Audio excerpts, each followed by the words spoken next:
Welcome back students. आज हम आगे के 5 क्वेश्चन को डिस्कस करेंगे, क्वेश्चन नंबर 11 से 15। ठीक है, आपका क्वेश्चन नंबर 11 है, in which of the following books Marilyn Strathern employed deconstructive method. तो ये आपकी 4 चॉइस है।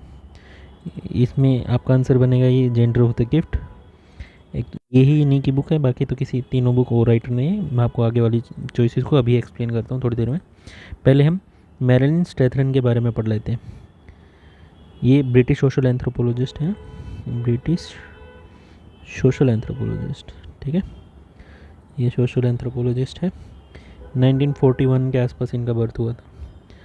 ठीक है, इनको जब पीएचडी करी थी उस दौरान उन्होंने एक थीसिस लिखी थी, women status in mount Hagen.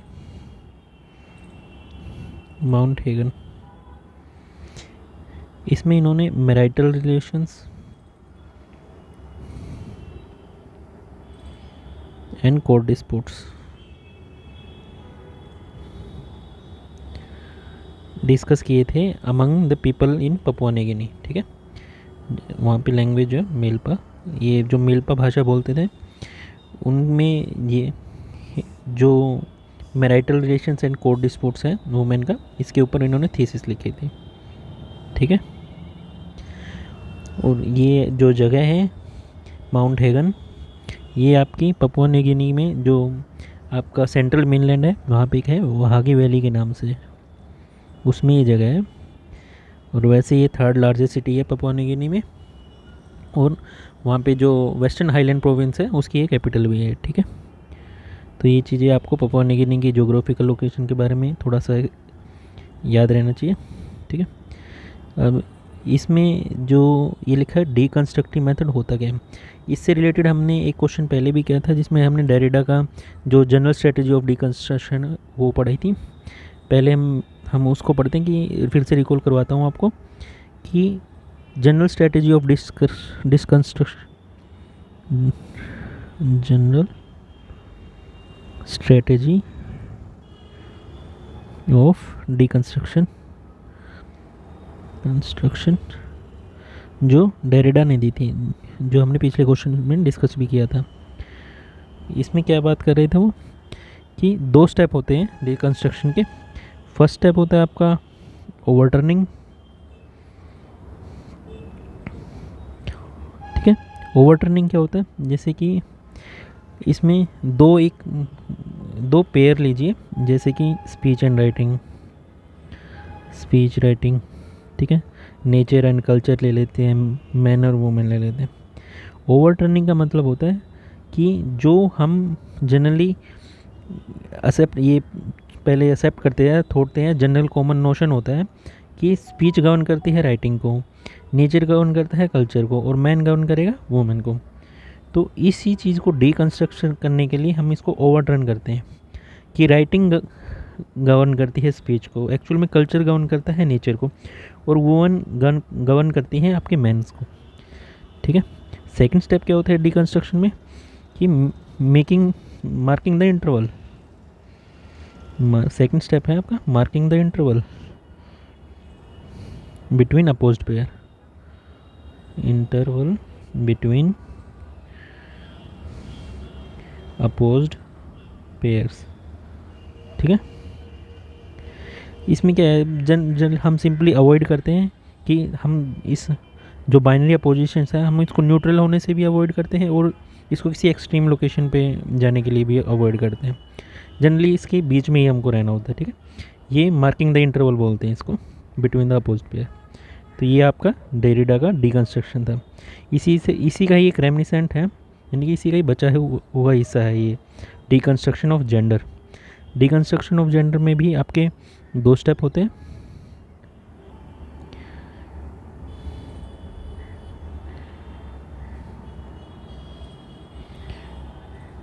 इसमें भी जो आपका डीकंस्ट्रक्शन ऑफ जेंडर है, डीकंस्ट्रक्टिव मेथड जो मैरिलिन स्ट्रेथरन ने दिया था, डीकंस्ट्रक्शन ऑफ जेंडर के बारे में बात करी थी। ठीक है, इसके भी 2 प्रोसेस थी। फर्स्ट है कि आपको डेमोलिश कर देना है जो असेंशलिस्ट डेफिनेशन ऑफ वुमेन है। जैसे कि आपको डेमोलिश करना है, demolish the essentialist definition of women, essentialist definitions of women. और ये कैसे करेंगे? Bye divesting. डाइवेस्टिंग होते किसी चीज़ को छीनना, ख़त्म करना, हटाना, ठीक है। By divesting women of their suppose natural attributes, of their supposed natural attributes, ठीक है। इसका क्या मतलब हुआ कि हमें जो हम जैसे वुमेन से एक्सपेक्ट करते हैं कि हर एक वुमेन को, जैसे इंडियन कल्चर में, कि उनको घर की देखभाल करनी चाहिए, बच्चों को पालना चाहिए, उसके साथ साथ में अपना अगर कोई एक्स्ट्रा काम है, अगर किसी के पास पेट्स है तो उनकी केयर करो, साथ में पेरेंट्स की केयर करो। ये सारे क्या हैं, जनरली हम इनको सपोज कर लेते हैं ये इनकी नेचुरल एट्रीब्यूट्स हैं, लेकिन ये एक्चुअल में नेचुरल एट्रीब्यूट्स नहीं, ये इनके कल्चरल वन एट्रीब्यूट्स हैं। यही कल्चरल वन एट्रीब्यूट्स के बारे में हम इसका आगे सेकंड स्टेप आता है कि पहले तो हम इनके जो सपोज नेचुरल एट्रीब्यूट्स हैं हम इनको डेमोलिश कर देंगे, कि डेफिनेशन ऑफ वुमेन को ही चेंज कर दो। सेकंड में है कि जो हमारे इनका वुमेन का रोल है, कि जो सोसाइटी में ये इनका जो ऑलरेडी एस्टेब्लिश्ड रोल या नोशन बना हुआ है, उसी को हम जो नेचुरल एट्रीब्यूट्स हैं उसको चेंज कर देंगे हम कल्चरल एट्रीब्यूट से, को रिप्लेस कर देंगे हम कल्चरल एट्रीब्यूट से, ठीक है। मतलब कि ऐसा क्यों किया जा रहा है कि कहीं ऐसा ना हो कि बस सिंपली नाम के तौर पे नेचुरल एट्रीब्यूट्स को चेंज कर दिया आपने कल्चरल एट्रीब्यूट्स में, वो सोसाइटी के अंदर कंप्लीट होना चाहिए, ताकि सिर्फ एक मेयर रिप्लेसमेंट ना हो जाए, ये मतलब ये गलती रिपीट ना हो जाए। इसीलिए हमको इंडिविजुअल लेवल के साथ साथ कंप्लीट सोसाइटी लेवल पे भी इस नोशन को चेंज करना पड़ता है, ठीक है। आपका नेक्स्ट है ये, इसका जो मैलिन स्ट्रेथन का जो ये जेंडर ऑफ द गिफ्ट आपका आंसर बनता है। इसके साथ साथ हम इसके बाकी वर्क्स को भी कंप्लीट एक बार देख लेते हैं, जो इनके अदर वर्क्स हैं जो काफ़ी इंपॉर्टेंट आपको याद भी रखने हैं। वुमेन इन बिटवीन, वैसे आपको ये चीज़ ध्यान रखनी है कि इन्होंने Papua New Guinea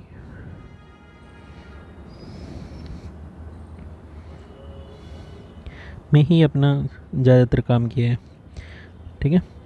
works in between एक इनकी दूसरी बुक लिखी थी इन्होंने 1972 में। एक इन्होंने लिखी थी no money on our skin, no money on our skins, ठीक है। इसके अलावा इन्होंने लिखी थी kinship at the core, kinship at the core, at the core. और ये लिखा था gender of the gift. Gender of the gift में कुछ है नहीं, बस ये जनरली जो मेलेनेशियन वुमेन थी और सोसाइटी, जो मेलेनेशियन सोसाइटी और उसके अंदर जो वुमेन थी उसमें जो प्रॉब्लम फेस करते हैं उसके बारे में इन्होंने बात किया था, ठीक है।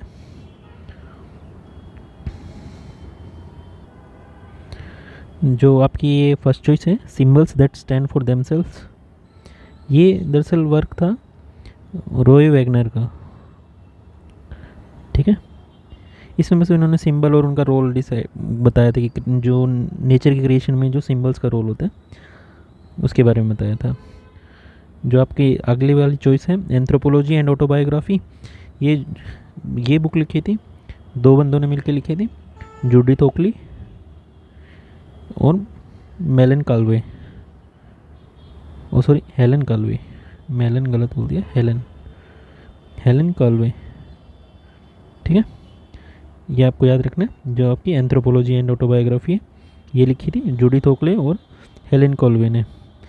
इसमें ये जैसे आप नाम से भी देख सकते हो कि ऑटोबायोग्राफी और एंथ्रोपोलॉजी में इन्होंने काम किया था। ये एक अपना एक यूनिक पर्सपेक्टिव यानी कि इंसाइट देती कि कैसे फील्ड वर्क किया जाए, कैसे एंथ्रोपोलॉजिकल मटेरियल्स को कलेक्ट करना है, कैसे उनको इंटरप्रेट करना है। जनरली एक फील्ड वर्कर और राइटर्स के पर्सपेक्टिव से इन्होंने इस बुक को लिखा था, ठीक है।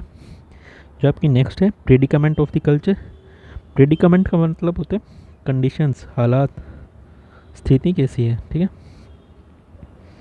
हिंदी में इसका ये मतलब होता है।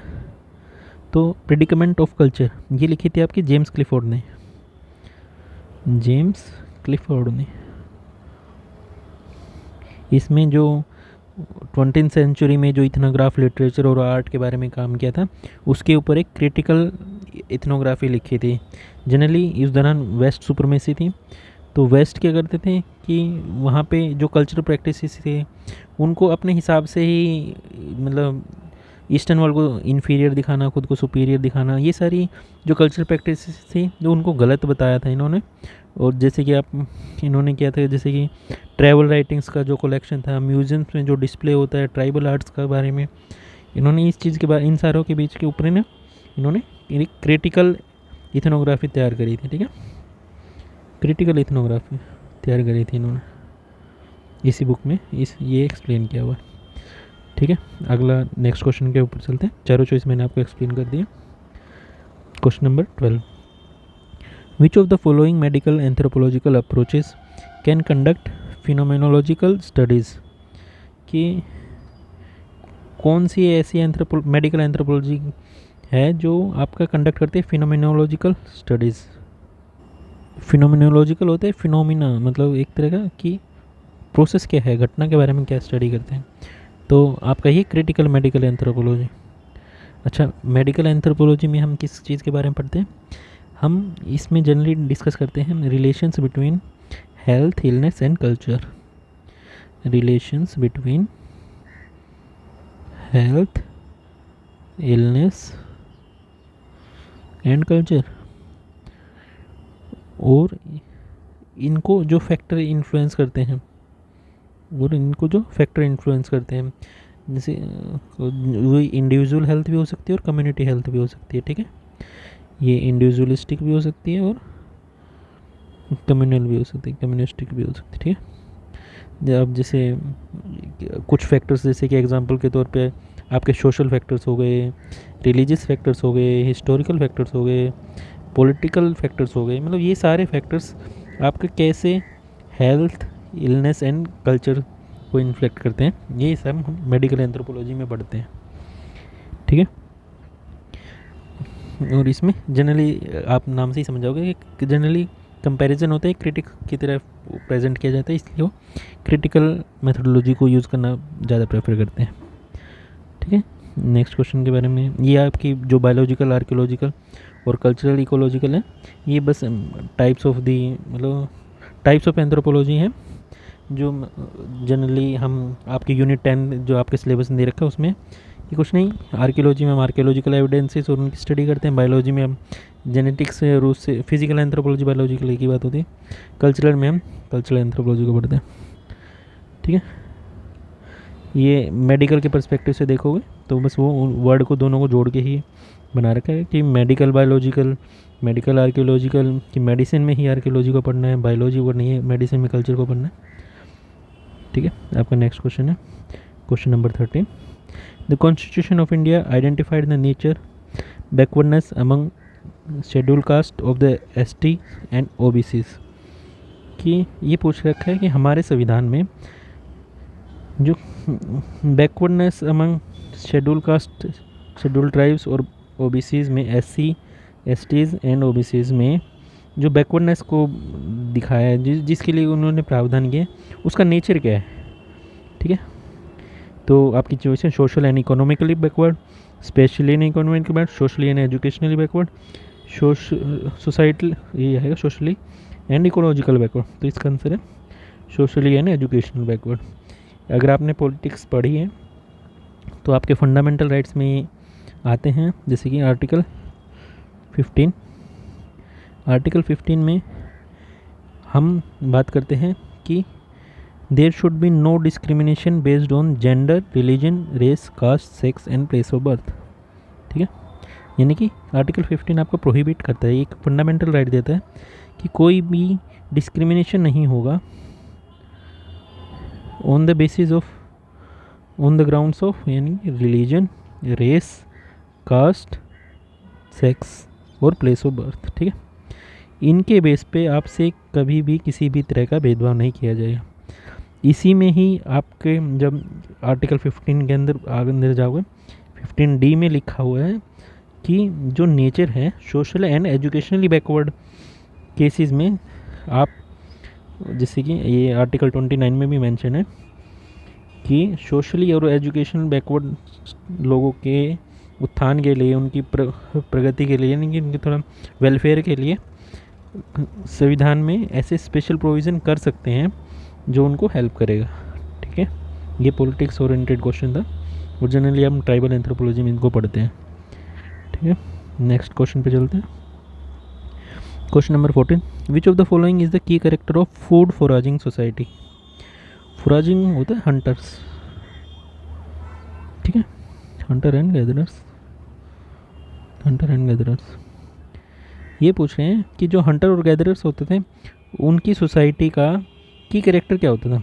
अच्छा, ये यानी कि काफ़ी हंटर गैदरर्स अर्ली ही हमारे एंसेस्टर्स थे, काफ़ी पुराने जो टाइम में रहते थे। आपकी फर्स्ट चॉइस है क्लास बेस्ड, कास्ट बेस्ड, फिर है आपकी सेगमेंट्री, फिर इगलिटेरियन।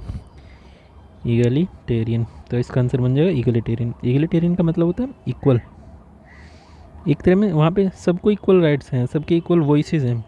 इसमें जैसे क्लास बेस्ड में तो अपर क्लास, लोअर क्लास, ये सब बातें। कास्ट बेस्ड जो सभी को ही पता है कि कास्ट के बेस पे।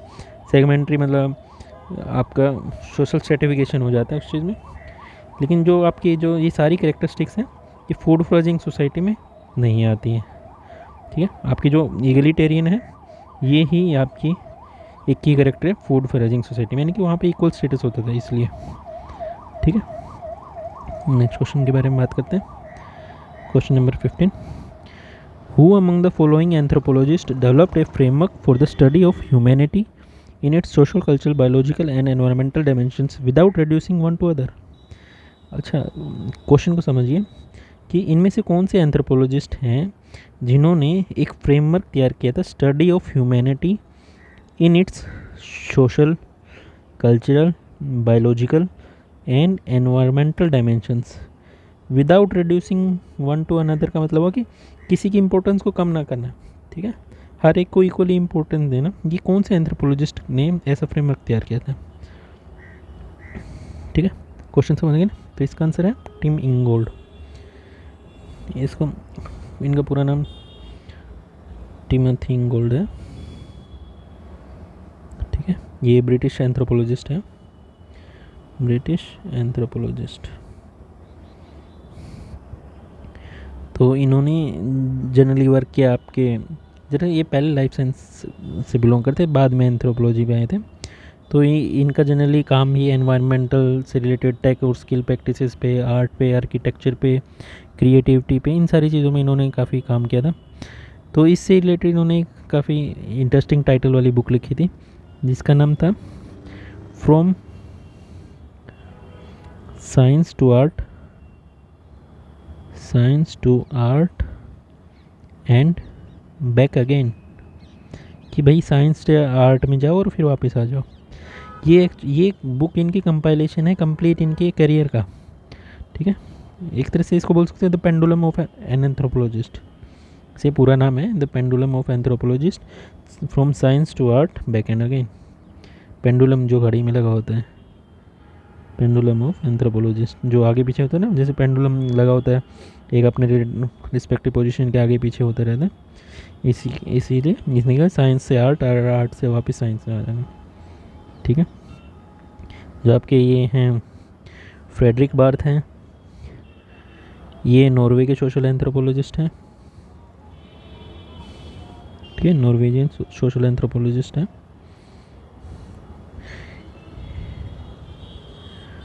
एंथ्रोपोलॉजिस्ट है, इन्होंने इथनोग्राफिक रिसर्च करी थी फॉर्मलिस्टिक व्यू से। ठीक है, और ये काफ़ी फेमस है अपने ट्रांजैक्शनलिज्म कॉन्सेप्ट को लेकर। ट्रांजैक्शनलिज्म ये इन्होंने, ये नॉर्थ पाकिस्तान में एक जगह है, नॉर्थ पाकिस्तान में स्वॉट वैली के नाम से, वहाँ पे ट्रांजैक्शनलिज्म का कॉन्सेप्ट इन्होंने एक तरह से डिड्यूस किया था। ट्रांजैक्शनलिज्म होता है कि जहाँ पे आपका अदर चीज़, सिर्फ ट्रांजैक्शन ज़्यादा इंपॉर्टेंट है, मतलब इकोनॉमिक पर्सपेक्टिव इकोनॉमिक प्रॉफिट्स ज़्यादा इंपॉर्टेंट करते हैं as compare to other interest, even including अपने कंट्री इंटरेस्ट, नेशनल इंटरेस्ट के अलावा आपको ट्रांजैक्शन जो आपके इकोनॉमिकल इंटरेस्ट है वो ज़्यादा मैटर करते हैं। ठीक है, इसके साथ साथ इन्होंने माइक्रो इकोनॉमिक प्रोसेस और अदर एंटरप्रेन्योरशिप भी उसके बारे में स्टडी किया था सूडान में। सूडान में किस किस चीज़ के बारे में डिस्कस किया था? Micro economic processes, micro economic processes और एंटरप्रेन्योरशिप, ठीक है, इसके बारे में इन्होंने डिस्कस किया था। ठीक है, जो आपकी ये जोनाथन स्पेंसर हैं सॉरी जोनाथन स्पेंसर हैं, इन्होंने श्रीलंका में काम किया था जनरली रूरल चेंज और लोकल पॉलिटिक्स के ऊपर। ठीक है, जोनाथन स्पेंसर ने आपका श्रीलंका में काम किया था rural change and local politics के ऊपर, लोकल पॉलिटिक्स इसके ऊपर काम किया था। और जो आपका ये क्रिस्टियन हस्तरूप हैं, ये डेनिश के एंथ्रोपोलॉजिस्ट हैं, डेनिश एंथ्रोपोलॉजिस्ट हैं। ठीक है, ये काफ़ी फेमस है और ये अभी भी हैं, मतलब जिंदा है अभी ये। तो इन्होंने तकरीबन 40 से भी ज़्यादा बुक की थी। ऐसा तो है नहीं कि हमें सारी याद करनी, फिर मैं आपको इनकी कुछ इंपॉर्टेंट बुक्स बता देता हूँ। ज़्यादातर इन्होंने अपना काम आइसलैंड में किया था, तो उससे रिलेटेड काफ़ी बुक्स लिखी थी इन्होंने। जैसे वहाँ पे culture and history in medieval period in Iceland. ठीक है, ये आइसलैंड में इन्होंने करी थी 1985 में। इसके बाद इन्होंने 1990 में nature and policy in Iceland पे काम किया था, nature and policy in Iceland. ये कल्चरल हिस्ट्री में ये आपका स्ट्रक्चरल चेंज को देखते हैं, और इसमें आपके नेचर एंड पॉलिसी में आपका ये हिस्ट्री एंड मेंटलिटी को देखते हैं, हिस्ट्री एंड मेंटलिटी को। इसके साथ साथ इन्होंने एक और लिखी थी a passage to anthropology, a passage to anthropology 1995 में। ये अपने एक्सपीरियंसेस से रिलेटेड और थ्योरी उससे जो इन्होंने बनाई थी उसके बारे में। इसके साथ साथ इन्होंने लिखी थी anthropology and nature, anthropology and nature, ये इन्होंने लिखी थी अभी 2013 में। और अभी ये करंटली 2014 में एक प्रोजेक्ट पे काम कर रहे थे वाटर वर्ल्ड्स में, जो कि फील्ड वर्क है ग्रीन वाटर वर्ल्ड्स, जो आपके ग्रीनलैंड देश है वहाँ पे वाटर वर्ल्ड्स में ये काम कर रहे थे। किसी इसके जो बुक का नाम है, इन्होंने क्या नाम दिया था, living with environmental change, living with environmental change, mental change. ठीक है, इसमें ये क्या कर रहे हैं कि जो स्मॉल स्केल कम्युनिटी हैं हंटर्स की, उसके ऊपर मॉडर्न वर्ल्ड का क्या इम्पैक्ट पड़ रहा है। ठीक है, उसके बारे में अभी ये करंटली ये स्टडी कर रहे हैं 2014 से, इससे आगे कोई बुक नहीं आई है। वैसे एक बार ये अब 1970s 80s की बात है, ये असम में आए थे स्टडी करने के लिए, लेकिन उस टाइम जो वहाँ पे अपना जो पॉलिटिकली सिचुएशन ज़्यादा अच्छी नहीं थी, तो ये फिर वापस रिटर्न हो गई थी। फिर अब उन्होंने बाद में जाके अपने वहाँ पे काम किया, ये बाद में उन्होंने वहाँ पे जाके काम किया, और बाद में अपने इसी काम के बाद उनको PhD की डिग्री भी मिली थी। इनके पास काफ़ी डिग्रियाज हैं। ठीक है, तो आज की वीडियो में ये 5 क्वेश्चन कंप्लीट हो गए। आगे की वीडियो में हम 16 से 20 क्वेश्चन डिस्कस करेंगे। ठीक है, वीडियो देखने के लिए बहुत बहुत धन्यवाद। कल मिलते हैं आपसे। ठीक है।